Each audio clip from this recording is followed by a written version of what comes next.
தலாக் விஷயம், தலாக்குன்னு சட்டம் வச்சிருக்கீங்களே, முத்தலாக்கு, தலாக் தலாக் தலாக்குன்னு சொல்லிட்டா 3 தலாக் முடிஞ்சு போச்சுன்னு சட்டம், மதுகப்பு சட்டம் தான் அது. ரோட்ல போற நாயெல்லாம் இதை பத்தி பேசுது.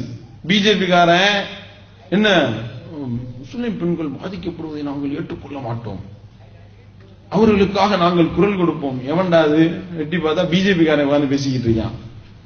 எதுக்குடா நீ ஏன்டா பேசுற அப்படின்னா, அது தலாக் தலாக் தலாக் என்று சொல்லி 3 தலாக்கை ஒரே மாதிரியாக சொல்லி தலாக்கை இவர்கள் சொல்லிவிட்டு பெண்களை நிர்கதியாக ஆக்கிவிட்டார்கள். இதை சொல்ல இவனுக்கு அருகதை கிடையாது, அது வேற விஷயம். இந்து மதத்துல நீ எழுதி வச்சிருக்க சட்டத்தை எல்லாம் எடுத்து வாச்சோம்னா நாரி போய்விடும்.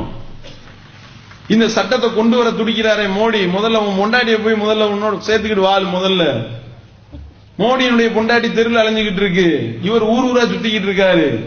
நீ உண்மையிலே இந்து பெண்கள் மேல ரொம்ப அக்கறை வைக்கிறதா இருந்தா முதல்ல மோடியும் பொண்டாட்டியும் சேர்த்து வைங்க. முதல்ல அவர்களுக்கு சொல்லக்கூடிய முதல் அறிவுரை என்ன, நீங்கள் வைத்திருக்கக்கூடிய சட்ட திட்டத்தெல்லாம் பத்தி பேசுவோமா? பேசினா நீங்கள் உங்களால பேச முடியுமா?